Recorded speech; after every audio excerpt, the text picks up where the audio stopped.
Welcome to Tech Intersect. I'm your host, Tanya Evans, and my life and work exist at the heart of law, business, and technology. Yeah, I've earned a few fancy titles and degrees over the years, but the bottom line is I'm a writer, speaker, teacher, and lifelong learner, and I'm really excited that you've joined me on this journey. So what is Tech Intersect? Well, it's authentic, empowering conversations with really interesting guests to demystify complex topics to prepare you for the future. Because your future is now. And it exists where law, business, and tech intersect. Get ready to listen, learn, and leverage. Let's get started. Hey everybody, welcome to this showcase episode of Tech Intersect on February 22nd, 2022. In showcase episodes, I highlight a previous episode, and today I selected a recent conversation with crypto investigative journalist Laura Shin from part 2 of my 100th episode, so not too long ago. Now, first, it's one of the most popular episodes to date, and second, Laura just released her book today, The Cryptopians, Idealism, Greed, Lies, and the Making of the First Big Cryptocurrency Craze. So I thought it would be a great time to share this insightful and engaging chat about the past, present, and future of crypto, and more importantly, the rise, controversies, promise, pitfalls, and transformative impact of Ethereum on crypto, NFTs, DAOs, DeFi, and beyond. And today, on the release of her book, she also dropped an exclusive interview with Forbes where she began her crypto journalism career to share her conclusion about who hacked the DAO in 2016, diverting $3.6 million worth of ETH. And today, this morning, Laura explains in a Twitter thread and on her show her exclusive investigation built on the reporting for her new book appears to point to Toby Honish, a 36-year-old programmer who grew up in Austria, was living in Singapore at the time of the hack. Until now, Toby has been best known for his role as co-founder and CEO of 10x, which raised $80 million in a 2017 ICO or initial coin offering to build a crypto debit card, but that effort ultimately failed. A link to the full article is in the show notes, and she also discusses it on today's episode of Unchained, her popular podcast for all things crypto. So definitely have a listen to that. But first, enjoy this spotlight of my conversation with Laura from part 2 of episode 100. Before we hop into the ep, please take a moment to follow this podcast and then like, share, and comment so that others who would benefit from this content can find it. Okay, time to listen, learn, and leverage. Let's get started. In this episode of Tech Intersect, I am so very excited to flip the script and welcome Unchained and Unconfirmed podcast host Laura Shin to the show. Laura is a renowned crypto journalist who began her coverage at Forbes before leaving to continue her work as entrepreneur and host of her pods. They are described as your no-hype resource for all things crypto. They certainly are a constant companion for me, in addition to the newsletter. And now Laura is the author of a new book, The Cryptopians, Idealism, Greed, Lies, and the Making of the First Big Cryptocurrency Craze. And I'm especially thrilled to have Laura join me on this very special episode to celebrate the 100th episode of Tech Intersect. So we'll talk about all of that and more in a moment. But first, Laura, welcome. Thanks so much for having me, Tanya. I'm so glad to be here. Excellent, excellent. Well, let's jump in. It's really a thrill. One of my earlier thrills was actually being on your show, but to have you here in conversation is a real joy. I think the world of you and all that you have done and continue to give to the ecosystem. So this is a real pleasure. And for those who listen, they will know your background, but there'll be a not insignificant number of folks who don't know your origin story as it relates, one, to your esteemed career as a journalist in general, and what types of stories you were working on and covering before you began writing about crypto. Yeah, so I have been a journalist for a long time. And initially, I did kind of just feature-y type things. I would cover arts a lot. There was a period I covered travel a little bit, health-related things, yoga stuff, because I also was a yoga instructor at that time. And then in 2007 to 2008, I decided I wanted to start covering climate change and sustainability issues. And so at that time, I went to Columbia University for the graduate school in journalism. And of course, the year I graduated was maybe not the best year to be graduating from journalism school, or really any school, and be looking for a job. That was the year that the media industry actually shrank 22%. And so it actually took me a few more years to finally get a job back in journalism.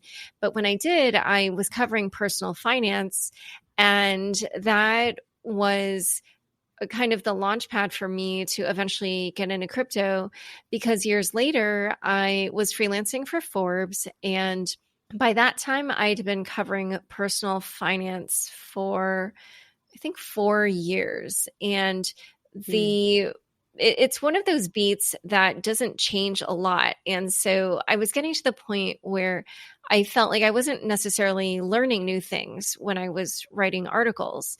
And so my editors at Forbes threw me a bone, and they said, oh, hey, we have this idea to do a Forbes FinTech 50 list. Do you want to head up that list? And so another reporter and I did, and we divided the list into categories. And I took the category of digital currency and fell down the rabbit hole, as they say. And yeah, now that was 6.5 years ago. So the good news is, of course, crypto is constantly changing. So I never have that feeling of kind of already knowing everything and not having new opportunities to learn. And so in that regard, this beat is pretty much perfect for me.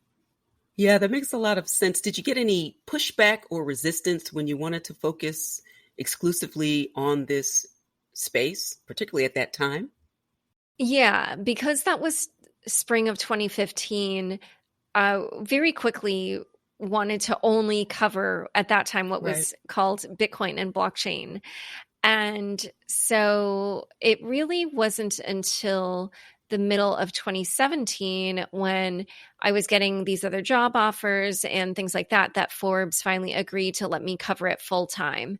And at that time, I also then switched from being a freelancer for them to becoming a senior editor.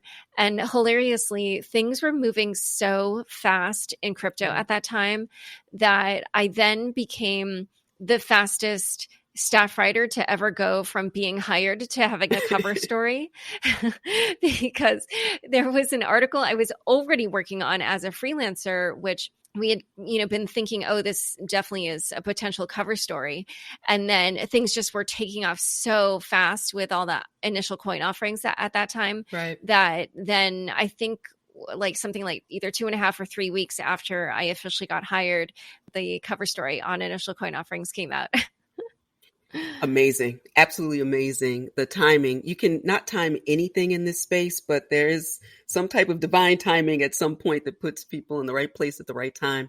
That absolutely happened to you. I remember the first law review article that I wrote titled in this space. I'm an intellectual property lawyer by training, as you know, but fell down my own rabbit hole in 2017.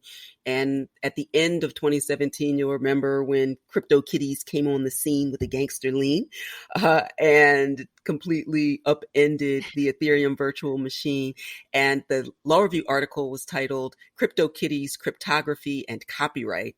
And I went to all of the biggest law professor conventions and conferences, and they might as well have just thrown tomatoes at me. I might as well have been wearing, a tin hat at this point, who's laughing last because it's winning.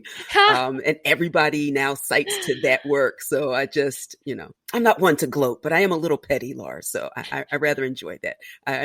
How about you? Yeah, I mean, my Forbes editors, I'm not going to blame them at all. The incentives at the time definitely were to have me keep covering personal finance, because I was definitely generating a lot of page views for my coverage in that space. So clearly the incentives were for them to have me keep doing that. But yes, once I said, well, I have these other job offers. So if you don't allow me to cover this full time, then I'm going to have to do it Right. somewhere else. And so, yeah, that provided its own incentive. I bet. And ultimately, that somewhere else, no matter whether or not anything was in between, ultimately led you to your entrepreneurial endeavors. And looks like you're killing the game. And you really are a resource and reference. I'm so glad to receive the newsletter. My students use it all the time for their hot topics. And when they list them in order, I know exactly where they got it from. So I don't know if that's plagiarism or an ode to Laura Shin, but talk to me about what entrepreneurship and doing this type of coverage on your own terms means to you as well. Well, I've been a journalist now for 23 years, I guess. Mm, And for more than half my career, I've worked for myself. And the main mm, reason for that is that I, it's kind of what we were saying earlier. When things get too easy for me, or like if I feel like I kind of already know stuff, I lose motivation like right. completely. Like I really can't do work if I don't feel that it's challenging for me in some way. Mm-hmm. And I've even hilariously, I've had personality tests say this, that, Mm-hmm. even if people are praising me for my work on something, if it becomes too easy for me, I just cannot be bothered to do it at all. And Mm, so I think that's why early on in my career, I kept quitting, what were actually really good journalism jobs. But right. if you're being hired to do kind of a low level job and you have to do that day in and day out, and you have my kind of personality, like it's not going to work out super well for me. Not Right. that they were ever unhappy with my work. It's more that I had a really, really hard time forcing myself to do it. So for me to have had the podcast generate enough interest and downloads that I was then able to go out on my own. And now I'm in the position where I don't have to work for anybody ever again. I could Right. probably, just keep doing what I'm doing. And, what that mix currently is for me is doing the shows and then doing my book with, more than 50% of my time. And that has worked out really well. And I love it. I Mm, feel that I'm a writer at my core. And mm-hmm. so, I mean, hilariously, I did once see a review of my podcast that said, I mean, this was early on, probably when I was not as seasoned in doing my Mm-hmm. podcast. And the review said, she sounds like a print journalist who has a podcast. And I was like, well, that's because that's what I am. You're like precisely. So, like, yeah, but the thing is that even though I'm a writer at my heart, I would say that I am also an extrovert. And so Mm, having that mix, doing the shows, which gives me some social time, and then doing the more solitary writing work, which is what speaks to my heart and what I just right. really, really love. That mix is perfect for me and I love it. And it's been super fun. And so yeah, I've really enjoyed being able to do that for these past 4 years now, because I left Forbes in February 2018. No, that really shines through. And I think that's why you have the background of journalism comes through because you ask the next right question that everybody wants to know. And then you take it a step further. And so it's informative, it's engaging, and it really is leading the way in terms of crypto journalism for sure. And obviously, everything that you've just described leads to why you have this next great challenge that you took on. Talk to us about writing this book. Obviously, it's the next logical step for you, given your depth of knowledge in the space. You could have written about anyone and anything, given your history, including about yourself, but you chose a specific arc within the overall history of crypto since Satoshi launches Bitcoin in 2009. You chose the history of Ethereum. So talk to us about this shift into book author and also your point of view and why it focused on the specific time of the development of Ethereum as well.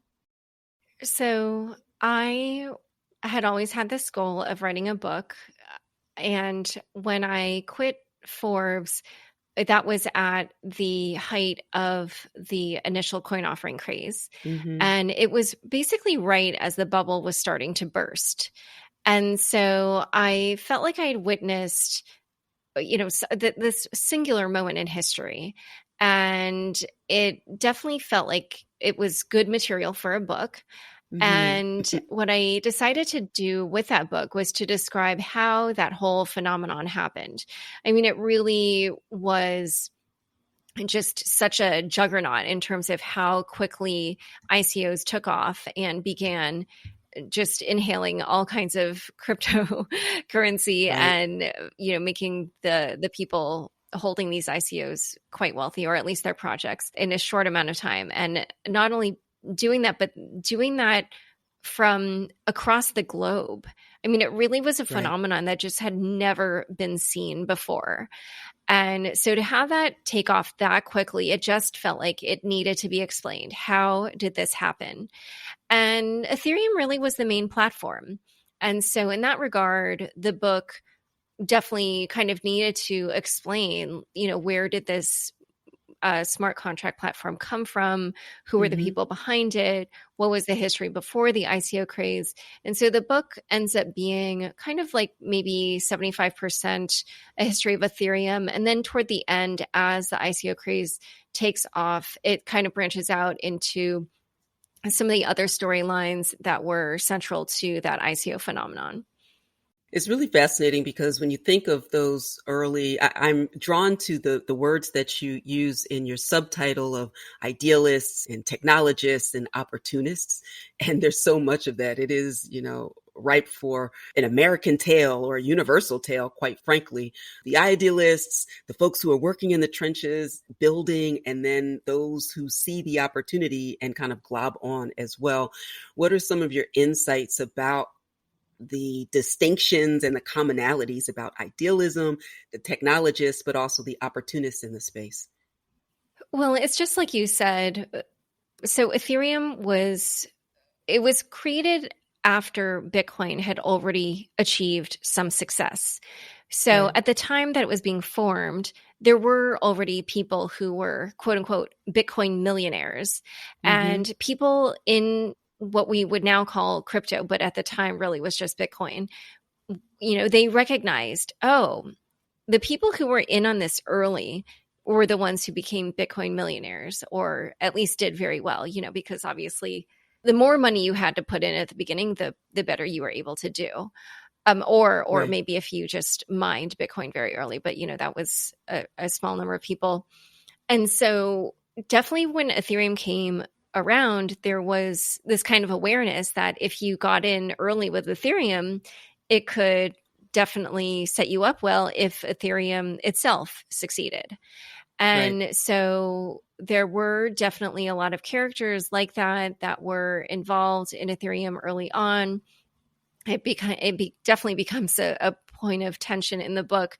And one other thing that I would say about what happened at that time is that Bitcoin itself was created out of the financial crisis, right? The white Mm-hmm. paper was published right as a lot of crazy things were happening with like Lehman Brothers and Merrill Lynch and all these other big financial institutions.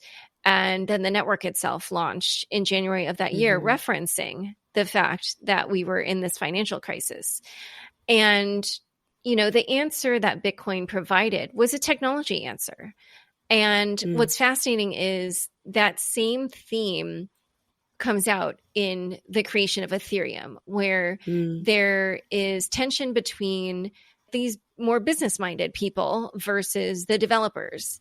And Mm. I think readers will see which of those groups tends to prevail repeatedly during the history of Ethereum.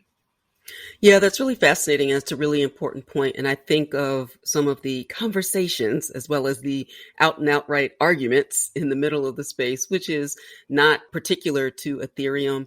But when I think of the overall sense of community and the importance of community and the importance of consensus, using that term broadly but intentionally about what it looks like for people to have a discussion and come to some sort of agreement rather than from a competitive point of view, but one that is based in community. And so we see the messy marvelousness of that. And I think the Ethereum ecosystem certainly is a great example of that. Thinking about the idealists and the tech folks and the opportunists, it feels like now we are entering into this new evolutionary phase where you look at the statistics over the last 12 months, I should say, more folks outside of the quote unquote ecosystem starting to get in, whether it's opportunity or whatever.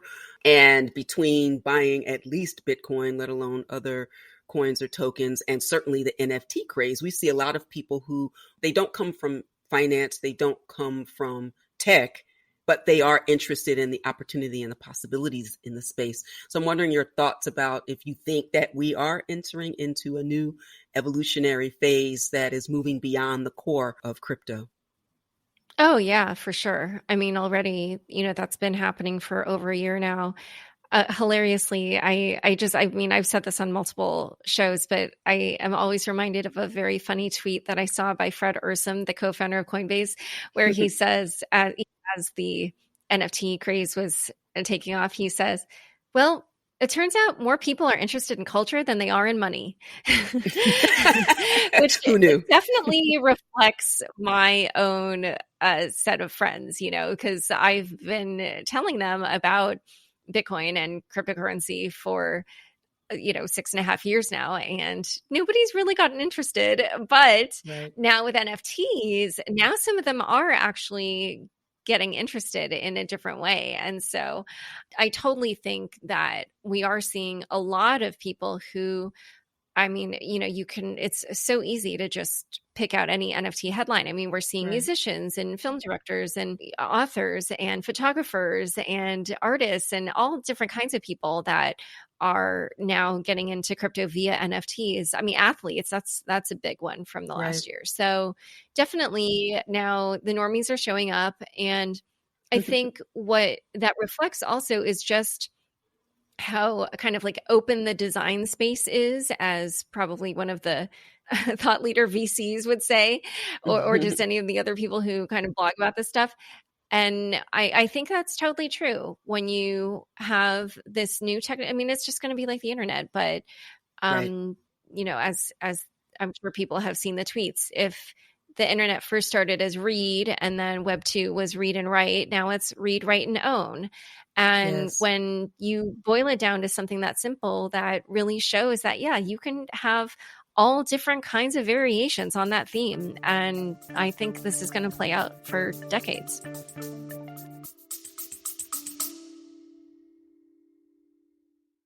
You love listening to podcasts, but have you ever thought about starting your own podcast? Maybe you want to build a brand, grow your business, or are looking for an excuse to talk about your favorite hobby. Whatever your reason for making a podcast, Buzzsprout is the place to start. Since 2009, Buzzsprout has helped over 300,000 people launch their own podcasts. Buzzsprout walks you step by step through the whole process and will give you powerful tools to start, grow, and monetize your podcast. Ready to get started? Click the link in the show notes to get our free step-by-step guide to starting your podcast today.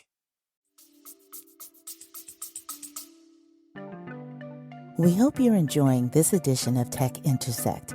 Our conversation will continue in a moment, but first, a word on an exciting opportunity. If you've tried to figure out crypto, DeFi, and NFTs on your own on YouTube University or Podcast College, and all you have to show for it are a lot of questions, but little, if any, forward progress, I invite you to visit advantageevans.com to get the answers you've been searching for about how to buy, store, and trade crypto and NFTs, and to access DeFi safely, legally, and confidently. Advantage Evans Academy offers everything from full-service VIP onboarding to prof-guided on-demand and cohort-based courses, as well as an engaging, informative, and supportive membership club, AE Explore Live, for as little as just $1 a day. This club is for you if you want to learn from well-respected crypto education experts like me, transform your relationship with money, generate wealth in the new digital cash economy, create digital ownership streams that lead to generational wealth, learn to vet, buy, store, trade, earn, and sell cryptocurrencies, engage in DeFi to lend and leverage your crypto, create, buy, and trade creative and collectible NFTs, and network with other crypto-curious enthusiasts in an inclusive environment. You'll gain all of that and more in a wonderful community of like-minded, lifelong learners ready to get in and to win. If that sounds like you, join us. Visit AdvantageEvans.com to get immediate access to the resources you need and deserve. That's AdvantageEvans.com. Let's go and let's grow. And now, back to the conversation. It's a really exciting time, and it makes me, at this point, as we're just ending one year and going into this year of 2022, I think over these last few months in particular, but certainly the arc of 2021, and in the midst of all of the uncertainty and the tragedy and all that's going on with the pandemic, perhaps the pandemic even accelerated the progress where we're always looking for these use cases. And then we have the pandemic that really makes the point of why the internet of value and Web3 really not only just makes sense, but this is just where we are. It's not the future, it's now. Most surprising news over the last 12 months that you've covered or seen before we get to any predictions you might make for these next 12 months? I would definitely have to say that I think the whole crypto space was surprised because when Gary Gensler was appointed the SEC chair, they said, oh, he has taught blockchain courses at MIT. He has a lot of knowledge about the technology. He's clearly very interested in it. And I think they expected that he would have a more what's the word? A stance that would be more favorable to crypto when it comes to regulation versus what Jay Clayton, the former chair at the SEC, had, Right. or what the former Treasury Secretary Steve Mnuchin had toward crypto. And I don't want to put words in Gary's mouth, but whether or not he views crypto favorably is maybe an open question. However, what's clear is that his ideas about how the industry should be regulated are very different from what the industry was hoping for. And so I think that has been a big surprise. I know it's kind of an older surprise, but it definitely was probably one of the biggest, if not the biggest surprise of the past year. I think that's really true. I'd not thought about it in that way until you mentioned it, because not only is it perhaps one of the more surprising aspects of the last 12 months, because it's so important and so impactful as people hold their breath and wait for ETFs and all, the decisions that perhaps the ecosystem thought decisions were going to happen more swiftly. And perhaps that gives us a vision or bird's eye view into what people will be holding their breath for in this year as well. So any topics or people to watch over these next 12 months as well? Yeah, I would definitely say regulation, I think, is going to continue Yeah. to be a huge story. And when I say that, I actually think it's going to branch out to include politics. Because as we did see recently in both the House Financial Services Committee hearing and then the Senate Banking Committee hearing on stablecoins, there's a lot more knowledge in Congress about crypto. And so we're not necessarily getting the same kind of really elementary questions that we were getting before. Now we're getting Right. a lot more thoughtful stances. But what's also happening is that the good thing is that actually crypto, I wouldn't say has yet emerged as a partisan issue. However, it is true that the voices in Congress or in government that are more anti-crypto or more vocal about being anti-crypto tend to be Democrats, Right.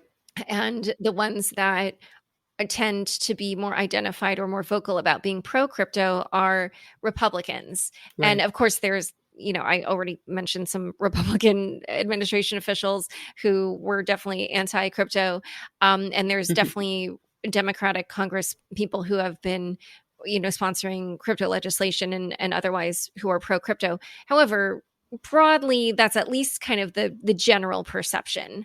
Right. And what's happening is that, at least on the Democratic side, we're already seeing that there are some people who are running for office in that party who are supportive of crypto and Web3 and who are doing things like selling NFTs or tweeting Right. about how they think Web3 aligns with, democratic priorities.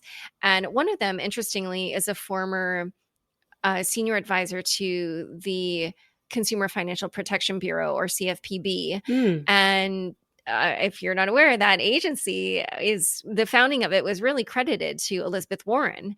And so for somebody who's aligned with the CFPB to be coming out and saying, I support Web3, it is in line with my goals, and here's why, that is not necessarily like a rebuke to Elizabeth Warren, but it's a Right. counterpoint. It's like, oh, I'm somebody who's of a similar mind as Elizabeth Warren on many issues, and yet I support Web3.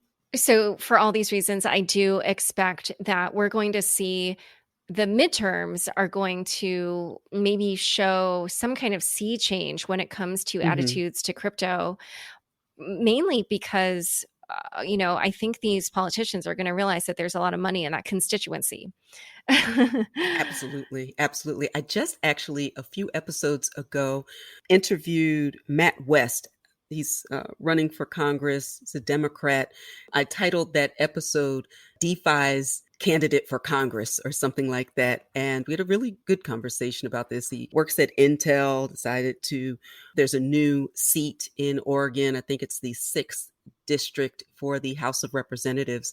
It'll be really interesting if he makes it all the way through. It's a hotly contested race, so it'll be interesting to watch this year and to see if DeFi actually sends a pro DeFi person to Congress to be added to the blockchain caucus. So let's have that on the list of people to watch over the next 12 months as well.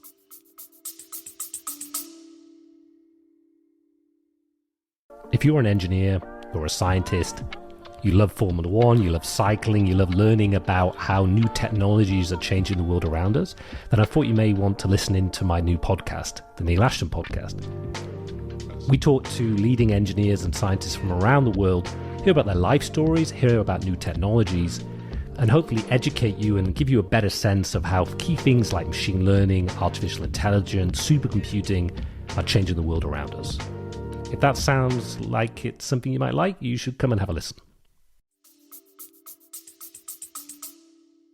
Yeah, one thing I will add on that is that in the House Financial Services Committee hearing, when Representative Brad Sherman was making a speech that became a meme because he was talking about things like Mongoose Coin, his challenger was tweeting and soliciting donations, and people were tweeting back at her showing that they donated to her. So clearly there's a group that can be galvanized with if you are coming out with a pro crypto platform. Absolutely. We are an ever growing, strong, might be originally small, but ever growing, mighty contingency. And there is often a lot of disagreement in the space until you get to regulation, and many people coalesce to focus. So it'll be fun, I think, to watch as 2022 unfolds. That leads me to my final question. I would like to tell listeners, first of all, that Cryptopians is available on pre-order at all outlets where your physical books and your ebooks and your audiobooks are sold. And it's set to be released on February 22nd, 2022. And I learned something new about you. You mentioned it a bit earlier today, but it's also in a recent episode of Unchained that you mentioned that you were a yoga instructor. And it was on an episode when you were talking to an astrologist. And I play numerologists on the interweb. I'm not really one, but I'm fascinated by numbers. And this idea of 2022 leapt off the page at me. And I'm wondering if there's any significance of those numbers to your pub date, or if it's just random, although I don't think of anything as random in the universe. But tell us, any significance to you of the 2022? Well, I mean, so I didn't choose the publication date, but obviously when you see that date, it looks special, right? And so when I tweet about the publication date now, I put little star emojis around it. I'm like, I'm like, the book is being published on, and then it's like star emoji, star emoji, star emoji, 2/22/22, star emoji, star emoji, star emoji. And so, yeah, I mean, I think it's definitely a cool date. And the other reason that I like it is that I've always really liked the number 2. So, I probably would say it's one of my lucky numbers. And so, yeah, it's just kind of funny that it ended up that way. But the other funny thing is that actually, this was the 3rd publication day because originally it was supposed to come out in November. And then we ended up pushing that. And then it was supposed to come out in January. And then we pushed that one more time. And so, yeah, so now we're definitely not going to push it anymore because, people have been tweeting things at me like, hey, I thought this was coming out in November. But yeah, so that is the publication date. It's a cool date. And despite these delays, by the way, the supply chain issues have hit book publishing in case you didn't know. So it's coming out now on what I consider a very cool date, and I'm super excited for it. I love it. Well, the number 222 first of all, the number 2 is a powerful number, but you put 3 in a row. That's a very powerful number in numerology. It's a master number. It's linked to personal mastery and creativity. It governs the energy of the sun. It's associated with positive thoughts, with clarity and spiritual growth. So this is the date. I don't know, even if it ultimately changes, and I don't think it will, I think this is it. That this is it. You have star emojis around it, so now it cannot be changed. So that's amazing. That's amazing. I love that description because, so first of all, I'm a Leo. And so when me you too. talked about the sun and Yes. and also, so I can't remember all the things you said in there, but I'm like, obviously it's a creative work, and I definitely got a lot of self growth out of it. And was that one of the things, like something like growth, or what did you say? Yes. Thoughts, clarity, growth, mastery. Yeah, I would say all those themes are definitely part of my journey with this book, which it took me almost 4 years to write. So, there's a lot that look at that happened. Oh, right. Yeah. And yeah, so I would say that I definitely grew a lot as a person working on this book. And so I just love what you said about the meaning of those numbers. Well, I'm really proud of you and happy for us to get to the collective we who will be reading this book for years to come. I feel like it's evergreen. I used to be in the publishing business. We could talk about that offline as well. My family owns an independent publishing company. I am an independently published author with a series of legal reference guides that are woefully out of date. So I look forward to returning and starting to write myself. But I'm very proud of you. I love that we are connected and continue to learn and grow from each other in the space. Please tell listeners how they can connect with you, learn more about your work. I'll definitely include that in the show notes. Perfect. Well, you can follow me on Twitter at Laura Shin, and that's spelled Shin. And you can also check out the unchainedpodcast.com website and sign up for my newsletter there. And on the website itself, you will also find other ways to connect to more of my writing. You will also find the book at bit.ly/cryptopians, which is bit.ly/CRYPTOPIANS. Perfect. Laura Shin, thank you. Thank you. From entrepreneurship on her own terms to a keen journalistic eye and intellectual curiosity to get to the bottom of some of the most critical topics in crypto, to the insight into and reflections on the storied tale of Ethereum and the deeply personal, dare I say, ethereal struggle of trailblazers and community to influence the coming revolution in money, culture, and power. Laura Shin does it all, and she does it extremely well. Thank you so much, Laura, for joining me for this part 2 of my 100th episode of Tech Intersect. You told a story that isn't often told, but is integral to the future of work, wealth, and creativity, as I like to say. Folks, definitely get this book at bit.ly/cryptopians. Get into this future of money. The future of money is now, and it begins with you. Now, before we sign off of this 100th episode, please take a moment to like, comment, and share this episode and this podcast with your networks. Follow me on social medias and let me know what topics you'd like to hear more of and who you want to hear from. All right, that's all for this episode. Until next time, continue to shine. Stay in touch with host Tanya Evans via your favorite social media. On Twitter at TechIntersect and on Instagram via the handle TechIntersect. This podcast has been produced by Stephanie Renee for Soul Sanctuary Incorporated.